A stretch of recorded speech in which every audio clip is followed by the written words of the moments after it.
So class sizes have increased dramatically, and while many people may think that only one student increase per class is not that many, in reality, in many cases, it's 3 to 4 to 5 students added to a class.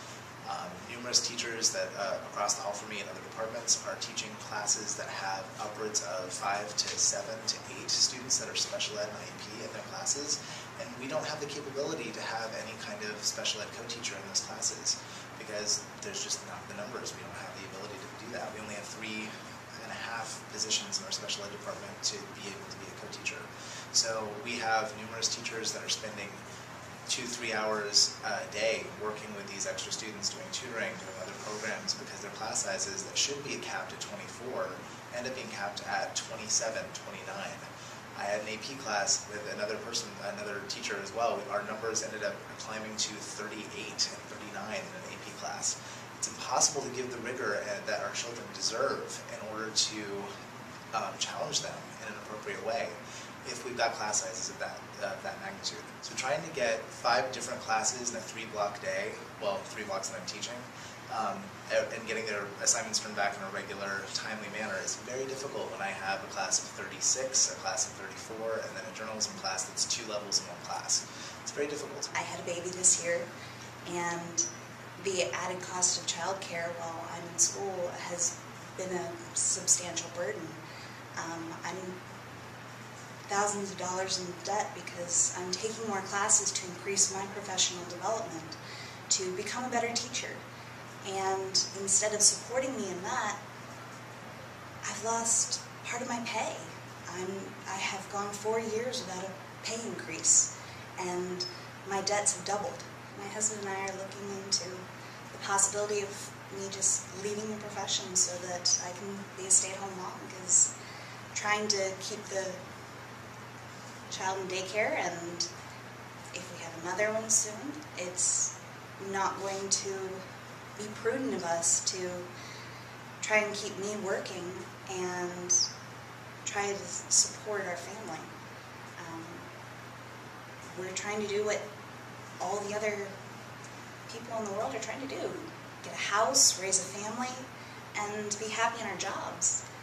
And I love my kids. I love my students. And knowing that I would have to leave them is really hard, but I have to do what's best for my family. And we were cut 3.5 teachers. Well, of course, the enrollment, we then had more students come back in, and we had a decision as to which class was going to be cut, the teachers of the 3.5. And so we lost a specialist. We also lost a 4th grade teacher and a 5th grade teacher. And so we decided that it came down to 2 classes, a 3rd grade class and a 1st grade class. And the 3rd grade class, even though it would have been better to split those up, you have more teachers in it, it wouldn't have been feasible because there were just too many students. So it came down to having 2 teachers in a 1st grade class for 2 1st grade classes. Now there are 27 students in one of those classes, which is just way too much, too many students for when you're first learning to read and write and math. Those teachers are having a difficult time managing and making sure each student gets the proper education that they deserve. I teach art, and my budget was cut over the last couple of years about $800, and so I have to, figure out how to, use the supplies, and I do take money out of my pocket sometimes and buy things. That's just the way it is. There are less professional days available for teachers who want to do that, and sometimes no professional days. There's no help with conference fees or travel or anything like that. So if you want to do it, you're doing it pretty much completely out of pocket and usually using your own personal leave days. And we only get 2 to 3 per year, so that could be all your personal time that you have in your contract used to go to do something that's professional. That would never be the case in other professions. I mean, businesses pay everything down to every meal for their employees to go to conferences in order to network and grow, but we get no support, and especially for something that's so important when you're a teacher and you're in your own little classroom all the time and it's just you and your kids, it's easy to lose perspective and to kind of get stuck in a rut. And so being able to go talk to other teachers about what's working and learn new strategies is so important. As a music teacher, in my school there's another music teacher there 2 days a week, but we don't have any joint planning, and many schools that are smaller only have one music teacher. So it's not like with your first grade teacher you have a team of teachers you can plan together. It can be very isolating, and so those professional development experiences are really important, but it's hard when it's all out of your own pocket to attend them. I have 8 years of experience teaching.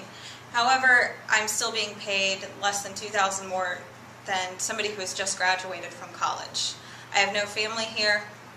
I can't buy a house because I'm paid like somebody who has just graduated from college, and I love Maryland. I want to stay here. I want to start a family here. I want to buy a house here. And right now that's just really not possible. I've been here for 5 years, and at the end of my 3rd year I had a moment where I was very seriously considering leaving the profession. I was transferred to another school. I applied to go to another school and was transferred there and got my second wind, so to say, but I was very close to becoming one of the statistics. Like I said, this is my 5th year, so I'm not a statistic now, but I'm waiting for something to keep me here a little bit longer. We try to use flip cameras for the students to conduct interviews. I have had to purchase those out of pocket because the school cannot afford the flip cameras, and I lend my personal cameras to my students. Also, our schools, I don't really have access to computer labs to upload all of these interviews to the international website, and so I have to take that home and upload them from my home, which takes usually 8 to 12 hours per interview because of the upload process. So it's very detrimental for me, but I believe in this project and my students really enjoy it, so I'm willing to go to great lengths to ensure that they use the project. I am probably going to be one of those statistics because I've actually taken a $5,000 pay cut in the last few years. I no longer can really afford my mortgage without parental assistance, and I have actively been talking to an international recruiter to teach overseas. And with someone with my teaching credentials and experience, my recruiter contacts me about every week, offering me jobs to teach in the Republic of Georgia, Korea, Japan, the Middle East, and Latin America. So I am keeping my options open, but I love my students, and I don't know that I'm at the place where I can emotionally leave them yet, because I really do love my job.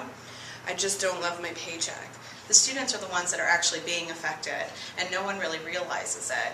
We have a lot of students that have high needs special education populations. We're the ELL magnet for our school system.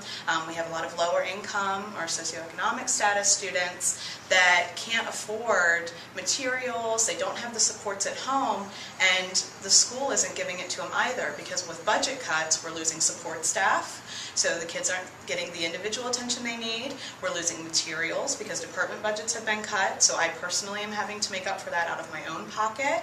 And class sizes are increasing, so you have more students piled into a room and less people to be able to deal with their individual needs. I have a 9th grade class of 34 honors kids, and as 9th graders, they're talkative, they want to have a good time, and it's very hard to get them to adjust to high school when there's so many in the class. So it's not just the high-risk students that are being affected, our high-achieving students are feeling the effects as well. As a parent of 2 little children, I've been seeing the budgets get cut and making it very difficult to survive, basically financially, from year to year.